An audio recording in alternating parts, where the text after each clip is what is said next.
Hey everybody, KC here. So I just got finished reading a really interesting book called Goliath Strikes Back: How Traditional Retailers Are Winning Back Customers from E-commerce Startups. And I thought this was particularly interesting. It's written by a guy named Peter S. Cohan, who is a lecturer on strategy at Babson College.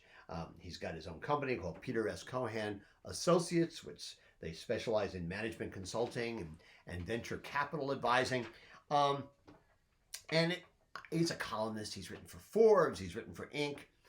But what I thought was really interesting about the book is that he focused on the nature of leadership. Right? When it comes right down to it, when you look at these companies that are succeeding, even in really, really hard times, he has concluded that to a great extent, and maybe almost completely, their success or companies' failures can be traced right back to the quality of leadership at the top. He's very focused on the CEO, setting the tone for the company in so many different ways. I thought this was very interesting. I think there's a lot of companies that you can use it as an example of what he's talking about. So I just finished engaging with him in a Zoom conversation in which we talk about his book and his premise, and I hope you enjoy it.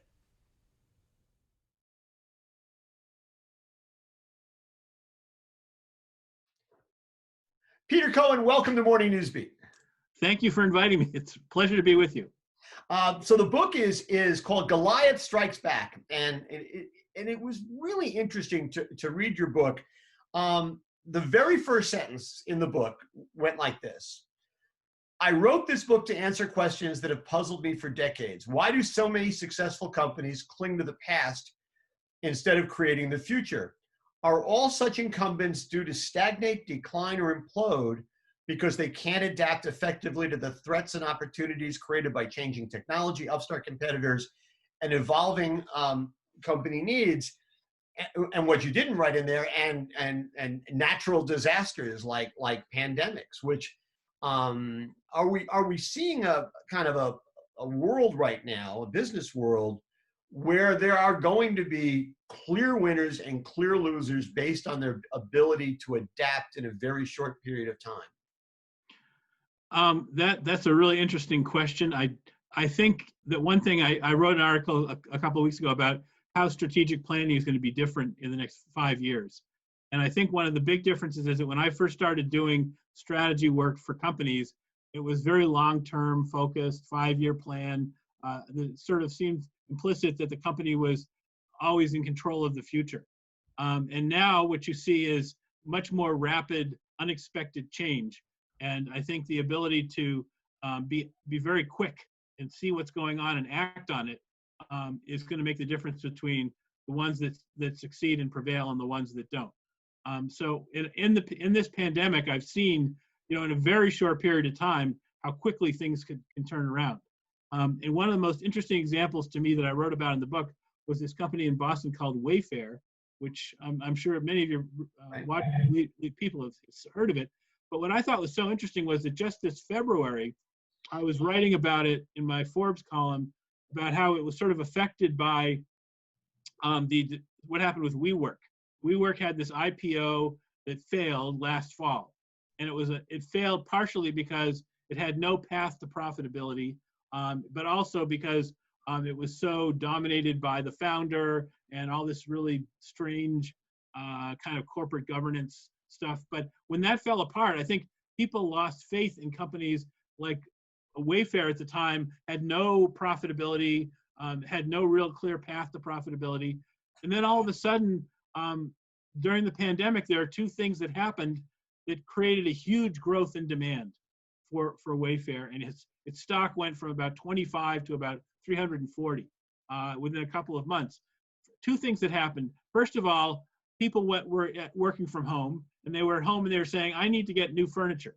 So they were ordering new furniture, quickly in large quantities, but there was no other place to buy it besides Wayfair, because all the retail furniture stores where you go in and look at furniture were shut down because of the pandemic. So suddenly they, turned around and were extremely successful. And to their credit, they were able to adapt quickly to the growth in demand. But in general, I think there was this concept of digital transformation of companies supposed to be kind of moving over to a way where people can order online and have easier ways of picking up things. And there was not much of a reason to do it quickly until the pandemic came along. So if companies had already done their digital transformation, they were in a much better position when the pandemic hit than companies that were sort of slowly kind of thinking about doing it and were sort of in the middle of it. It's interesting too, because Wayfair, if I'm not mistaken, right in the middle of it all, opened a brick and mortar store, right? Yes, they did. And they've since closed it. They've just closed it. Yes. But they said, listen, we learned. They basically said we learned from it. We would do it differently next time. Really interesting company in terms of its willingness to try different ways to innovate to get to the consumer. One of the things that it seems to be a recurring theme on stories that have run here on Morning Newsbeat and other conversations I've had is that especially in the grocery industry, the last 10 months or so have created an enormous amount of innovation, but a lot of the businesses didn't think of it as innovation. They thought of it as just survival. Mm-hmm. And in fact, because they didn't think of it as innovation, they did it a lot faster and a lot smarter and with less regard for what would have been traditional lanes than they would have otherwise. And that actually was good for their businesses. Yes, I mean, I think, one of the things that I find really interesting about the grocery industry and a lot of consumer-focused retail industries is that a lot of the companies that have stores have a big advantage over companies like Amazon that don't have stores. So when Wayfair opened up a store and when Amazon bought Whole Foods, they were getting something that people who shop really need. People who shop for things like consumer electronics, furniture, certainly food, certainly groceries, they need to see the thing that they're buying. I mean, I can't imagine, for example, buying tomatoes in the middle of summer without actually picking out the individual tomato that is really ripe and really going to be good. I don't know. I mean, I know people do this kind of thing, but they need to see the thing that they are buying. They need to physically hold the thing that they are going to buy in some cases. I mean, I don't think they need to do it for a book. I think they do need to do it for products that they don't know how they work, the consumer electronics product, they need to know how it's going to work. So this leads to this problem of showrooming, which is where somebody basically tries it in a store and then buys it online at a cheaper price once they figure out what they want to buy. So for the grocery industry, there's the benefit of having the stores, especially during the pandemic, which is that you can order online and pick up in a contactless, process outside the store, so you don't get you're not in an inside space where it's more dangerous. So these stores have a huge advantage. Yeah, and it's interesting because especially in the grocery industry, is that you said you're right. Tomatoes, meat, seafood, stuff like that. You'd like to be in there. But if you're buying Cheerios or you're buying Oreos or you're buying, whatever those packaged goods happen to be, yes, you don't need to be in the store for those. And I think that's where it's going to get interesting to me going down the road is going to be when stores start to say, okay, we don't have to create the same, 40,000 square foot, perishables on the perimeter, grocery in the core template that we've always done. We can create something different. We can create, 4,000 square foot stores that have fresh food, and everything else could be online. I think to me, that's where this industry gets interesting going forward. That is a really interesting concept. I mean, you're absolutely right. There's all sorts of stuff where you don't need to see it to buy it. That's in a store. One of the things that I found interesting in researching the book was the history of Walmart's getting into the grocery business. I think it was David Glass, who is the successor of Sam Walton, who kind of came up with this idea that if people buy groceries at a Walmart, they're going to be coming into the store every week to buy their groceries. And then they'll buy other stuff when they're in the store. So I thought that sounded like a really great idea. I know that they are huge in groceries. And so I think that it's been something that's been successful for them. To say the least, they're only the biggest grocery retailer in the world. Exactly. But I think, I think a lot of other companies, I mean, I think Target also, I call it Target because I was writing about this concept of the Target in the book, which is sort of their fashion business. But anyway, they also, I believe, have groceries. And I think another, it's a good reason if you're kind of a mass merchandiser to have the groceries so that people get used to coming into the store every week to buy stuff. So your book is entitled Goliath Strikes Back. And, Yes. and it seems to me there's a lots going on in the book. Fascinating read. Thank you. Two things that I really walked away with were Goliath being, big stores, right? I mean, that coming out of the pandemic, and again, the pandemic is, you've mentioned it in the book, but it's not you were writing it before by and Yes, I started writing it in like last summer, and then the pandemic, and so I sort of wrote some of the chapters when the pandemic was in full force, but I think my chapter on the grocery industry was sort of I wrote it before the pandemic. But if I'm reading it right, and I'm inferring from what you're saying, those big retailers, the Walmarts, the Targets, the Amazons, may be in a better position coming out of the pandemic than they were than smaller companies. Because they have more resources, right? Yes. They just have the resources to be able to do it. But the other thing is, and this is the real focus on your book, is the notion of the CEO.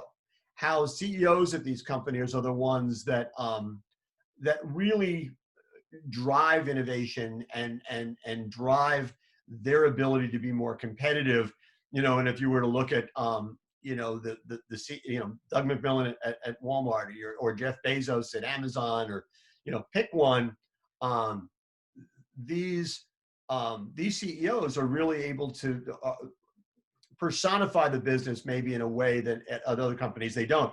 One of the things that you write in here is that the CEOs of the most successful high technology companies had very different mindsets than the less successful companies.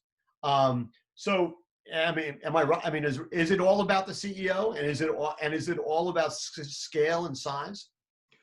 Well, see, this is sort of an interesting point that you're bringing up here, because for a long time, being big, like Walmart, was a disadvantage, and being small was an advantage, because the small company that was run by an innovator like Jeff Bezos, for example, could come up with new ideas and implement them, and was always pushing to create the future of the industry, whatever industry they were in. So, they started off with books, they went onto DVDs, and obviously they've gone to a lot of other different places. But every time they enter an industry, they're always looking at how can we make this delightfully dissatisfied customer happy with something that we can do better and faster than our competitors. So when you look at Walmart, I remember back before 2000, Walmart was already starting to get into the .com thing. They created Walmart.com. They even took Walmart.com public as a separate stock, and then they, folded it back in after the .com crash. But I mean, it took them a long time to really change the way they were doing things and take the idea of e-commerce as a serious thing that they needed to do something about. They bought Lore, which was founded by a former Amazon executive, and they put the head of Lore in charge of their e-commerce. And eventually they learned how to do e-commerce themselves. They realized that they needed to do it.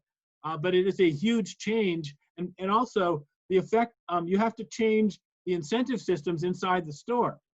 Because if the incentive systems are designed to sell more stuff in the physical store and try to sort of penalize selling stuff online, then they're going to sell what they're paid to sell.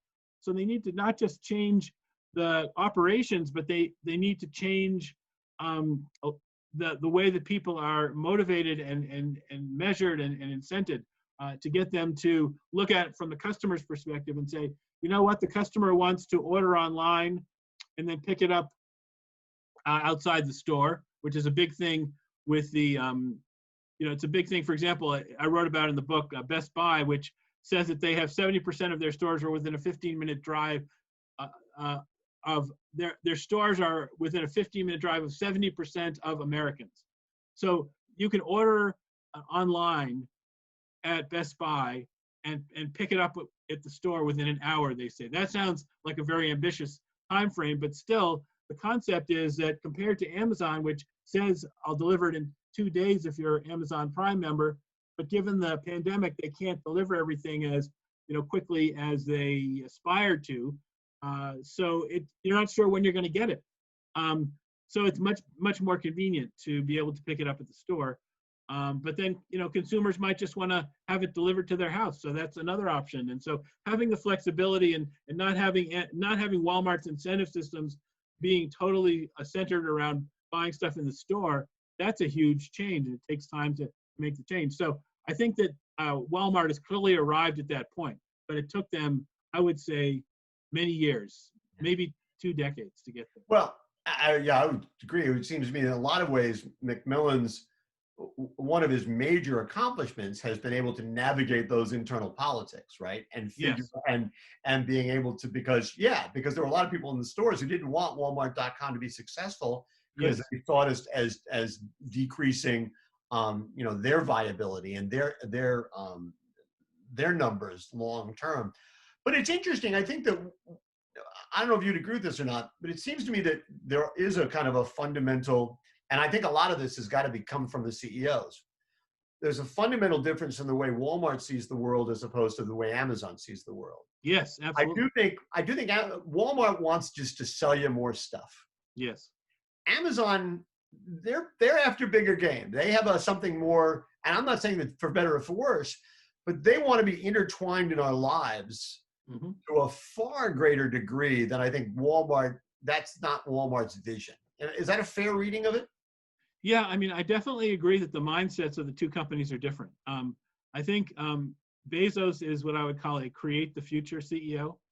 I mean, he's got the mindset of somebody who wants to transform every industry he competes in, that Amazon competes in. And Walmart, I think I would consider it more of a follower. I sort of use the term fast follower in the book, but in fact, the speed at which they moved, if you start from 2000 or 1999, whenever they took Walmart.com public, it's pretty slow, but they have followed faster recently. But the basic idea is that the idea of e-commerce and of ordering online and picking it up at a store is sort of a blend of something that's unique to the store-based retailers and also inspired by Amazon and using talent from Amazon. So I definitely do not think that Walmart is going to try and reinvent a whole bunch of industries unrelated to shopping. So I think their ambitions are huge, but they are limited in industry scope, if you will, because they don't want to, try to create their own, they don't want to try to create their own cloud services business like Amazon did. Yeah, I don't see Walmart bidding for an NFL, to have NFL games on Walmart.com, and that's clearly where Amazon is going. Yeah, I don't think they're going to try and launch rockets to. Right. What about? Although they are in the drone business, so they, I wouldn't have necessarily thought that a couple of years ago. Yeah, so, the drones are interesting. Yeah. So in terms of the CEOs that you've sort of examined in the book, and at these big companies, so now we're at a point where, as we record this, there's actually the vaccine is actually starting to roll out. Companies have, some companies have said, okay, we are redesigning their business models. Some are not. Where do you see the success stories coming from, and more importantly, how do you talk to a CEO in terms of changing their approach? If a CEO is not sitting there going, I need to make fundamental changes in my business, then I'm not worried about, I just had some good quarters because of the pandemic, as opposed to those who had horrible quarters because of the pandemic. I mean, who are the CEOs that they ought to be identifying with in terms of their willingness to innovate, to embrace change, to empower their people to change, to show leadership as opposed to, say, management? Yes, that is an interesting question.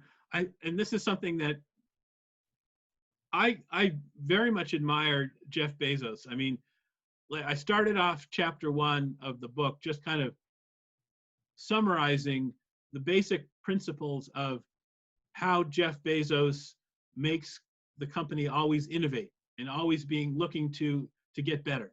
The day one philosophy and all the related ways of making, like one of the things that I found really interesting in writing the book, which I didn't really realize before, was that he believes that it's better to make a decision with 70% of the information fast than to wait to get 100% of the information, because by the time you get 100% of the information, it's too late to make the decision. So, he's the product of management is making decisions. And he believes in that whole process of, you have to get information, but you have to make a decision and you have to act. So I admire people who are leaders who can get information and act. Another example of this, which I wrote about recently, was Brian Chesky, who is the CEO of Airbnb. And they're having a good week. Well, it's really amazing. I wrote about their IPO last month, and I said, at a $30 billion valuation, this is before they raised the valuation, it's gonna explode on the IPO. It's gonna do really well. They raised the valuation and it did much better than I thought. But the thing that really impressed me about what they did was, I wrote an article about this in Inc. That came out like last Friday or something, which is the way that he reacted to the pandemic. This is a very large company, but he laid off thousands of people. He cut a lot of business lines that weren't working, but he also was paying attention to how consumer behavior was changing, what people were searching for on Airbnb. And so he was keenly attuned, and within a few months had changed the whole Airbnb website to respond to the new growth trend, which was people in cities like in New York and other urban environments trying to get away from all the other people by renting or staying in an Airbnb that is near the city, but it's in a more spread out place. And the idea of staycation. So the idea of what he did is really a superb model, I think, for all the CEOs out there, which is to be very closely following how consumers are changing what they're doing with your company, and being keenly attuned to the fact that what they have been doing before might change. And I suspect that what's going to happen is that as the pandemic ends, people are going to start behaving differently. And the companies that are following those changes and are reconfiguring their strategies to respond to and capture those new waves of growth that are being created by these changing consumer behaviors are going to be better off. And the ones that kind of say, wow, we finally got it right here. We spent all this money on doing all this stuff during the pandemic. Let's just do that for a while. Let's just rest on our laurels for a while. And the companies that do that are going to be in trouble.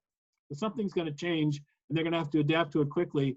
And I don't know what it's going to be, but I know that it will probably come out of closely looking at the trends and how consumers are changing their conduct. Well, and it seems to me there are plenty of companies out there, especially in the retail space, that are just yearning for things to get back to normal, and they call it the new normal, but they're just saying, oh man, the minute people can start going to, look at the movie theater business, right? The minute people can start to congregate again, people will go back to their old ways of behaving. And I'm not entirely sure that's true. I think we've all learned different kinds of behaviors, both, in terms of shopping, how we consume entertainment, how we think about travel. There's a lot of things that have changed. And it seems to me the companies that just say, okay, things are going back to the way they used to be, probably are making a mistake. But it's, but embracing because if you don't do that, if you think to yourself, no, we have to change for a new reality, that's also scary, right? Because that's also the unknown. So it's really hard to plan for that. What always impressed me, it was interesting, you have some stuff in the book about Steve Jobs and Tim Cook. The one of the things that always impressed me as Steve Jobs, was that he was able to, he looked at the future and tried to invent it as opposed Yes. to react to it. Yes. You know, you can be defined by your circumstances or you can define your circumstances. Yes. And it seems to me that especially today, whether you're in the restaurant business or the grocery business or any kind of retail business, or you're in the theater movie business or whatever it happens to be, you got to start defining your circumstances as opposed to being defined by them, because that's the only way to win. Yeah, I mean, it's very hard for, restaurants in particular. Like one of my first jobs was a waiter, and I kind of realized how dependent, restaurants are on getting a lot of people packed in there and buying a lot of booze when they're having, dinner. So that's where they make most of their profits. And a lot of it is sort of out of their control, but, there's a local restaurant near our house, and, they've been very, very diligent about keeping it, clean and reporting everything that's going on with the COVID and their everything. But it's just, it's like a week to week thing. Trying to survive is like a week to week thing. And I think it's really hard for a lot of these companies to have the scale and the cash needed to be able to go to think longer term. But then you have like Domino's, which is fantastic. It's done fantastically well during the pandemic. So that's sort of the other extreme. I mean, they've got this sort of delivery machine going that has really benefited a lot from the pandemic. Is there a CEO out there that you think is unsung? Somebody who is just terrific but doesn't get enough credit? Well, I think it's interesting when you mentioned Steve Jobs, and I think I wrote about this in the book, that Steve Jobs was a control freak. He definitely was a create the future kind of CEO, but he was really into controlling everybody and parceling off information so no one group of people knew everything that was going on except for him.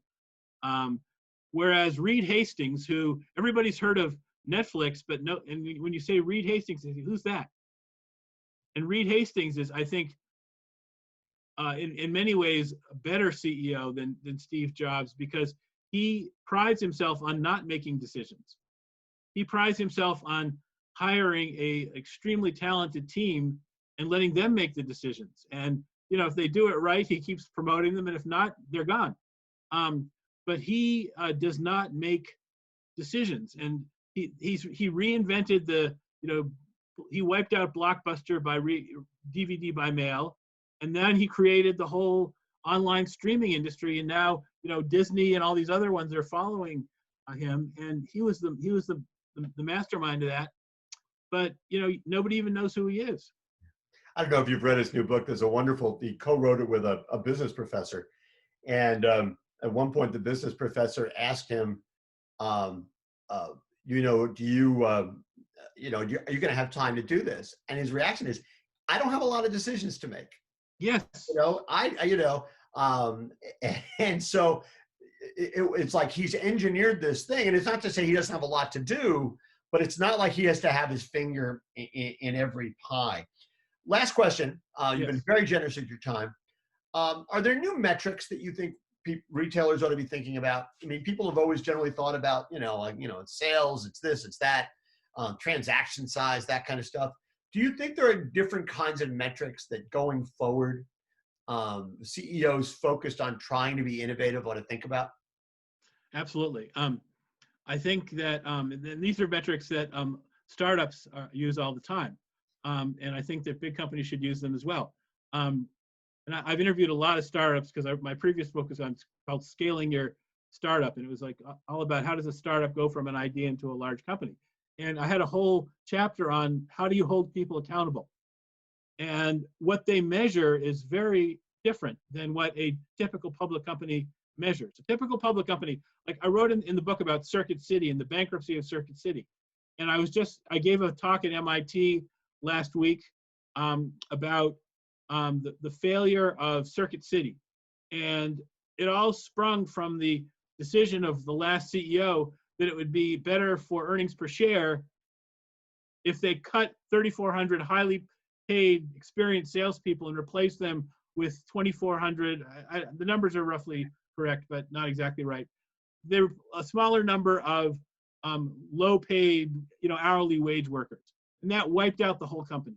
But when you look at the prospectus for the investment prospectus, the thing that his bonus was based on was increasing earnings per share to a certain level. So he had no concern at all about things that really should matter. And to answer your question finally, are how good are you at getting and retaining customers? And you can measure that by the customer retention rate. You can measure that by the lifetime value of the customer. You can measure it by the customer satisfaction level, whether they will give you a high net promoter score, which is basically saying, would you recommend this company to somebody else? And also, how happy are the employees? Because the basic loyalty effect idea, which I was talking about at MIT, was happy employees lead to happy customers. And so you have to measure those things. And those things are leading indicators, which hopefully will cause higher profitability, because it's much more profitable to have a customer that comes in and keeps buying for their entire lifetime, like Market Basket in New England. They're very loyal customers. That's such a great point. I mean, if you're a retailer, the odds are pretty good you're in the customer service business at some level. Yes. And yet how many retail CEOs are at least in part judged on how low they can get their labor factor? And yet a low labor factor may actually result in less customer service. So Yes. You're actually rewarding the CEO for doing the opposite of what he or she should be doing in order to fulfill the vision of whatever the company is. I lied. I have two more quick questions. Go ahead. First question is, okay, so you're a teacher. Yes. So what's the single best lesson you want people to get from this book? And this is your chance to sell the book, right? What's the single best lesson people are going to get from reading the book? Well, I have students and they ask me, well, where should I work? Or can you help me get a job? So for them, I would say, know the way that the CEO thinks. Understand the CEO's strategic mindset.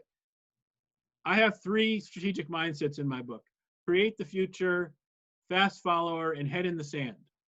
And before you go work for a company, make sure that the CEO of your company is either a create the future CEO or a fast follower CEO who is going in to turn around a company that is in trouble. And if you work for a CEO like that, you will have a much more successful career. And if you go to work for a head in the sand CEO, you will be frustrated. The company will go down the tubes and you will leave and feel very bad about it. So that's for the employee. For the CEO of a current company right now, make sure that you are thinking about training your successor, and don't do what A&P did, which is that the Hartford brothers, who created what was back, I don't know, in the 40s and 50s, the equivalent of Walmart or Amazon now, and they put in place a long-time apparatchik, some loyal person, and his job was to extract dividends from A&P for the Hartford Foundation, which was supporting the Hartford family, and essentially drove the company out of business slowly. Don't work for somebody like that. If you're a CEO, don't put in a successor like that. Put in a successor who is either going to be a create the future CEO like you are, or a fast follower, someone like David Glass, who came in after Sam Walton at Walmart, did a spectacular job of taking that vision and taking it further than what Walton had done. Last question, where can people get the book? Amazon, anywhere online that I know of, and apparently some bookstores. I didn't know that. You got to talk to your publisher about that. Anyway. Yeah, exactly. Peter Cohan, thank you for spending this time with us. I really appreciate it. I wish you good luck with the book. I hope we sell you some copies. And I think the notion of leadership, I know I've been doing this a long time. I've known a lot of CEOs, and it's a subject that really fascinates me. And I hope that the Morning Newsbeat audience takes up your challenge. So thanks so much. Appreciate it. Thank you. I really enjoyed it.